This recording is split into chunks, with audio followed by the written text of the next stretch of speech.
Hey YouTube, it's your girl KYP561. I'm coming in here to talk to you all about Friday night's episode of Belle Collective. This is the first season, and I believe that this may be episode 4. The title is Bad Brunch Behavior. All right, so I hope everyone is having a wonderful weekend. This is Super Bowl Sunday. I'm actually here at home alone. I'll be watching the game by myself. My husband's not here. I'm not going to any Super Bowl parties or anything like that. Florida is lit, okay?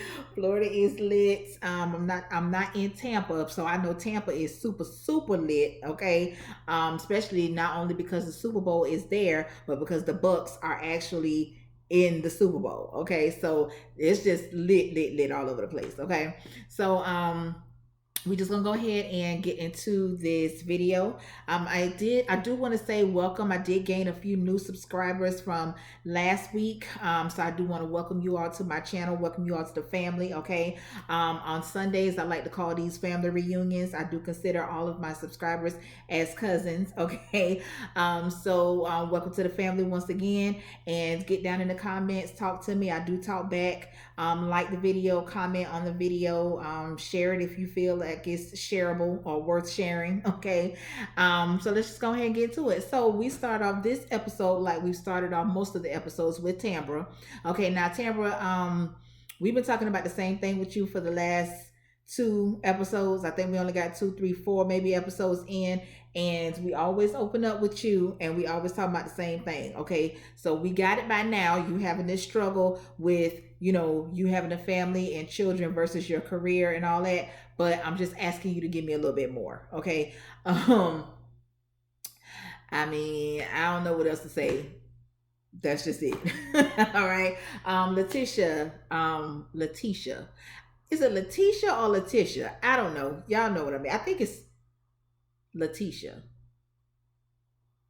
I think that's what it is. Ooh, child, this lash is about to just come all the way off. Whatever, we family. Okay, we're gonna get through it. So anyway, Letitia is meeting with the city commissioner, the property appraiser, and a contractor. So she has this idea where she wants to invest in Ferris Street, kind of revitalize it, bring it back to life. Just restore some of the buildings and the property and just make it what it once was, which was a historical strip for black owned businesses and entrepreneurs. So she wants to, take part in bringing that back to life. So she has her eye on this one building, and the appraiser, somebody told her basically that the building is not for sale, but that she can lease it. Okay, now along with that, they also told her that she's gonna need to put, or be prepared to put, well over $2 million into that building, because the building is an old building. It has not been utilized in years upon years upon years. The weather conditions, the plumbing, the electrical, just to basically gut it, all of that stuff is going to take money. So she said when he first told her that she wasn't going to be able to buy the building, she did say that she was discouraged, but only just for a short period of time. But she said that she got some girls that got deep pockets, and she know that this will be a good opportunity for them, and she really wants to see this happen. So she says she's ready, so she is going to put together a second brunch to make the announcement to these ladies about Fair Street and just get their input and get a couple of their checks as well, okay, to start making things happen. So Marie goes to the therapist with her son. Okay, and we get a little bit more background about Marie, her upbringing. She did tell us that her mother left her with her dad when she was about 8 or 9 years old. She had already told us that her mother suffered from substance abuse, and she couldn't understand how someone could leave their child or pick a substance abuse addiction over their child. So she basically let us know that her mom had left her with her dad. So I'm assuming that her dad raised her, if not the dad, along with the help of maybe his family, whoever. So she did give us a little bit of insight on that. So then she also said that when she had Jerez, which is her oldest son that she's in therapy with, when she had him, that she had vowed that she would be the best mother that she could be for him or to him, and that she would always be there for him. Now, I get that. Okay, I get that. I don't see any wrong in that, none whatsoever. But my question is, when do you draw the line between being there for your children and pacifying them, or being there for your children, providing for your children versus spoiling your children? Okay. That's something that I struggle with. Okay. Myself as a parent. Okay. If you've been, rocking with me for a while, you know that I have spoken about my childhood and my mom's substance abuse addiction. Um, I still can't say through all of that I had a bad childhood, because I didn't. Okay, I did not have a bad childhood. I was not abandoned. I was not abused in any sort of way or anything like that. But just to be a child, coming up in certain environments, sometimes that is something that does affect you, in your upbringing, or as you get older. So when I had my child young, okay, 15, it was never a question in my mind that I would not be a good mother to her. But I couldn't say that I'm going to always be there for her. I'm going to always do this because my mother didn't do XYZ. Because what my mom didn't do, my aunt, rest her soul, and my grandma, rest her soul, they stepped in on that. Okay, so I had a wonderful childhood, now that I'm thinking about it. I'm saying? I didn't lack for anything. I wouldn't consider myself being poor or not having what the other kids had, or, none of that type of thing. But when I had my daughter, I just wanted to just be the best mom and just love her, and, just do all of these things. So she's the only child still to this day. She's the only child 27 years later. Okay. And sometimes I look back, because I do believe that in me giving her everything, her not knowing anything about any sort of struggle, not really having to hear no. And if you do hear no, that no is going to turn into a maybe, and then possibly that maybe will soon turn into a yes. You know what I'm saying? So she's definitely spoiled. Okay, she's definitely spoiled. And then when my husband came along, once we decided that we were going to be together and we were going to be a family, he took his part in spoiling her as well. I remember one Christmas we were out Christmas shopping, and somehow we ended up with like an extra $400. We ended up with like an extra $400.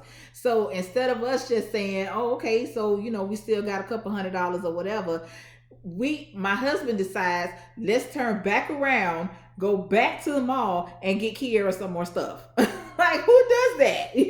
But that's what I mean. So, and it's like, as they get older, they expect certain things from you as a parent. And when those things don't go their way, they don't understand that. Like, what you talking about?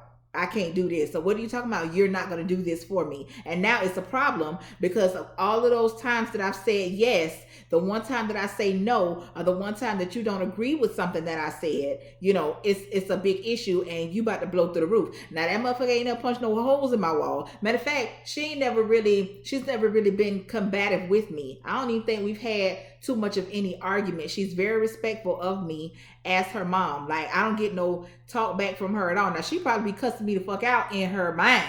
Okay. But as far as me and her actually having an exchange the way that Marie and her son had, and it's still so hard for me to believe that conversation of what school you're going to go to led to getting holes punched in the wall and him cursing her out the way that he did. I just can't understand how that conversation got to that point. But that's what they're giving us, so we're going to go ahead and stick to that. So Anyway, getting back to them. So the therapist, he kind of tried to break things down to Jerez in basketball terms or whatever. I don't know if he get the message or not. He seems that he did because he gave us a bunch of yes sirs and I understands and all of that. But I don't know, because to me he just don't seem, I ain't gonna say he don't seem bright, but maybe that's just a southern thing. Because now that I'm thinking about it, I'm thinking about Kimmy's son on Love and Marriage Huntsville, and his responses be seeming a little delayed. So maybe that's just a southern thing. I don't know. My husband's from the south too. My husband's from Alabama, but he don't act like he don't. I don't know. He a little sharp with his. You know what I'm saying? And maybe that's something that he had to learn because he been gone from Bama for a long time. Okay. So I don't know. But I hope that things do work out with them. I don't know. I really don't have anything bad to say about the therapist or whatever. So and as far as like his technique, he kind of tried to do it the way that he thought that it would be acceptable or understood by Therese or whatever. And he told Marie from that point on, from that last recording that you did, don't do that shit again. If it's an issue, y'all motherfuckers got mouths, talk to each other right then. Okay, so we gonna see what happens with that.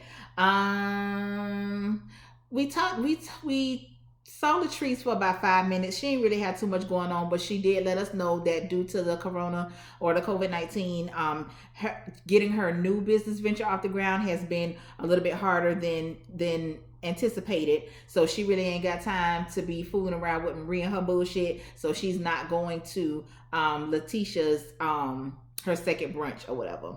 Antoinette and Letitia, they go to the Mississippi Civil Rights Museum. Seem like they're trying to form a little bond or whatever.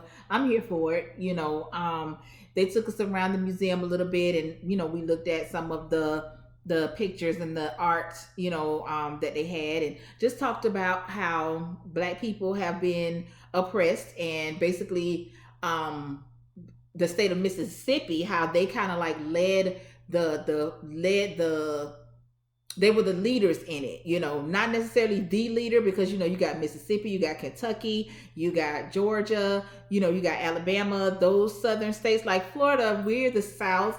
Actually, we're more South than all of those other states, but for some reason it's like Florida's like an add-on or something. Like, you know what I'm saying? Like, we got our shit with us too, but it's not like it is in those particular states. But anyway, they talked about that, and just basically how in 2021 we're still experiencing a lot of those things. We're still hearing about people found hanging from a tree. People, with the racism. I mean, we still in it right now. As of right now, you know what I'm saying, we're still in it. So it might not be as openly acceptable as it was then, but it's still acceptable. It's very well damn so acceptable in a lot of these places. Okay, so they talked about that. Tambra, she took us on a date with her ex, the ex that her parents had been asking about, and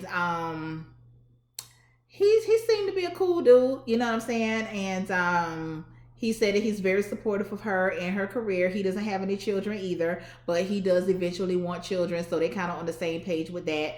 So I really don't have anything to say about them. I kind of hope that they do get together and try and see, where they could take it or whatever. That's if he could tolerate her voice and that damn laugh. Girl, that voice. I was like, girl, you talk like that for real all day? I thought that was just for work, okay? Turn that shit off. All right, so now we go to Letitia's brunch. Tambra is hosting and the councilman is there. Okay, so you got everybody is coming in, just mingling before the brunch actually formally gets started. You got old Marie, always got some shit to say. Now she over here talking about what Antoinette got on. It wasn't shit wrong with what Antoinette had on. Antoinette didn't look no different than what no damn body else in there had on. She wasn't out of place. She had on her little dress and her little fascinator, just like you did. But if anybody seemed to be out of place with their attire, in my opinion, it would have been you, Marie. Okay, with that damn dress that you had on. I don't know. I didn't like it. I don't know, but whatever, child. You go ahead and do what you do. So she come in with that old Essie, And I'm still side eyeing them too, because you can't tell me that it's not something a little bit more than what they want us to believe, as far as them just being business partners, child. Okay. Okay. Let me see. Okay, so now we getting into the brunch. Um, Tambra's doing her hosting, and then they get into this conversation about who's experienced racism. So everybody is kind of sharing their experiences and things that they have gone through with racism in their area or just throughout life in general. Okay. Antoinette had invited Kaylin. That's Kaylin, her white friend. She invited her, and she was the only white person in the room. So when the women start their dialogue and start, basically talking, and you know how black women can get when we start talking about something and everybody got an opinion, it can be not necessarily intimidating, but if you are the only white person in the room, I could see how that would make you, uncomfortable. So she gets uncomfortable and she leaves the room. Okay, now I got mixed feelings about this. Okay, now I don't get racist white woman from Caitlyn. I don't get that from her. And not only because she's friends with Antoinette or whatever, I just don't get that vibe from her. However, white people have this privilege that a lot of times they aren't even aware that they have. Okay. So she gets up and she leaves out. Now I can understand Antoinette getting up to leave behind her, and even Letitia, because it's Letitia's event and she wants to make sure that everything is copacetic. So I can understand her leaving. Antoinette, I could definitely understand her going out behind her because she invited her. So if I invite you somewhere and something happens and you storm out, of course I am going to go out behind you. That's just common courtesy. That's just me being a caring person, me being a friend. Okay. So, however, okay, that just goes back into this white woman's privilege that I spoke on. Okay. Now, because the white woman is uncomfortable, the white woman is leaving.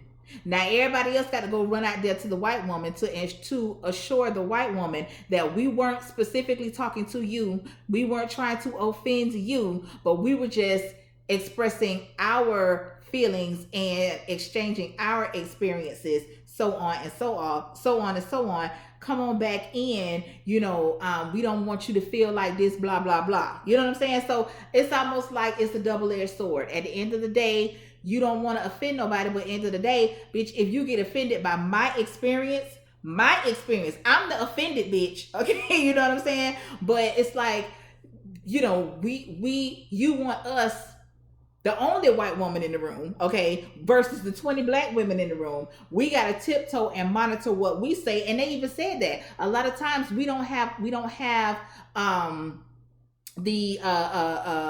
we don't have a way to express this. We have to keep it held in or bottled in. We don't talk about it openly, whatever. And this is why, because we don't want to make the white woman uncomfortable. You know what I'm saying? You brought your ass to a black women's empowerment event, okay, and you ain't think that they were gonna be talking about black woman shit.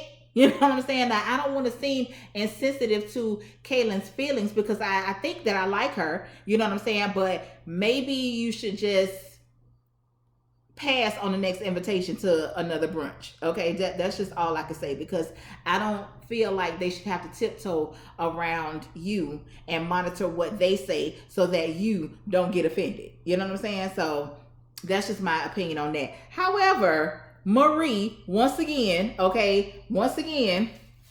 you don't want to turn this woman shit out. So Kayla comes back inside, all right, and she is basically talking and kind of saying, why she got offended, because she was like, white people don't talk about black people like this, and we don't do that. Of course you don't do that, because you don't have to. You're not the oppressed. So of course you're not sitting around talking about your experiences of racism with black people. You know what I'm saying? Because ain't nobody discriminating against y'all. So of course y'all don't sit around and have these conversations about black people. But anyway, okay, so she comes in there and she's saying that, kind of like not necessarily explaining, but explaining why she left or why she felt uncomfortable, and saying that she's not like that, and her family, they don't talk about black people that way, which I'm not necessarily buying that. You know what I'm saying? I'm just not. But whatever. Okay, but you're not going to sit here and tell me that you have these blinders on and that you just don't believe that no white people is not talking about black people like this, because if you do that, then that means that you're telling me that you don't believe that there's still racism in America. That's what you're telling me. And in the climate that we're in right now, even as y'all was taping this damn show, it was some old racist ass shit going on, okay, somewhere. Okay, so you're not going to sit here and tell me that you're oblivious to the fact that there is open racism, and motherfuckers, black people are still being discriminated against, and they're being killed, and you know what I'm saying, railroaded with the justice system and all of that type of shit. You're not gonna sit here and tell me that you don't know nothing about that, okay? But once again, Marie, that was not your place to stand up and try and pull rank. Now, if the feeling was, okay, white woman, you coming in here taking over our shit, because that's why Marie did it. Marie did it because she felt like this white woman coming in here and now she trying to take over and give us this woe is me and gain sympathy from all of us in here when I don't care nothing about that. And that's fine. You're entitled to that, because to be honest with you, I probably would have felt the same way. Okay, I probably would have felt the same way. However, that wasn't your place to stop her in the middle of her whatever it is that she was saying, and tell her basically shut the fuck up, because we don't want to hear that shit. We here to hear what the announcement is from my friend. Okay, because if they felt like the conversation was getting out of hand or going in the wrong direction, either Tambra as the host or Letitia as the head, the forefront, the head person of the event, one of them two should have been the one to dead the conversation, not you, Miss Want to be seen and Miss Want to run some shit. And then next thing I know, old Essie got her ass, she done walked up on, she all over there standing next to old girl. Like, what you finna do? You don't want nobody talking to your old lady? You don't want nobody talking to your old lady like that, girl? Okay, whatever. So then it gets to the point where what her name is, Kaylin, said that Marie was a nobody. Okay, so now everybody mad now. Oh shit, now white woman done said that you was a nobody. You can't say that. Okay, which she probably shouldn't have said that, but at the same time, bitch, you attacking me, and I'm gonna say whatever comes to my mind to say. You know what I'm saying? So then here go Marie with the Google me and all of this type of stuff, and you know, they was like, oh, you shouldn't have said that and this and that, whatever. Listen, Kaylin, stop going over there fooling with the people. Okay, stop going over here to the black women's empowerments. Okay, just don't do it no more. Internet, don't invite her. Okay, it ain't got to be, you know, no issue or whatever, but just don't invite her, because it's gonna always be an issue, especially from here on out. Okay, but yeah, she done turned it out again. Child, the councilman got the fuck up out of there. And once again, Letitia was not able to make her announcement. Letitia, I'm gonna need you to see who the common denominator is in all of the fallouts at your events, and it's that goddamn Marie. Okay, it's Marie. So I'm gonna need you to evaluate y'all friendship. Marie might think that she is doing it in support of you as your friend or whatever, but she has a takeover spirit. She has a takeover spirit, and you're never gonna have a successful event as long as she's there, because she started that shit at the first one about that hair, and now she basically started this one. Okay, so she just found her in, and she moved on in and turned your shit out. Okay, so that's basically all that happened. I hope you all enjoyed this video. Once again, like, comment, and subscribe. Okay, so I'm getting ready to do my Love in Huntsville. Y'all know that's my shit. Okay, so I'm getting ready to do that. So lay around for that one in the next couple of minutes as well. All right, so until next time, y'all, peace out.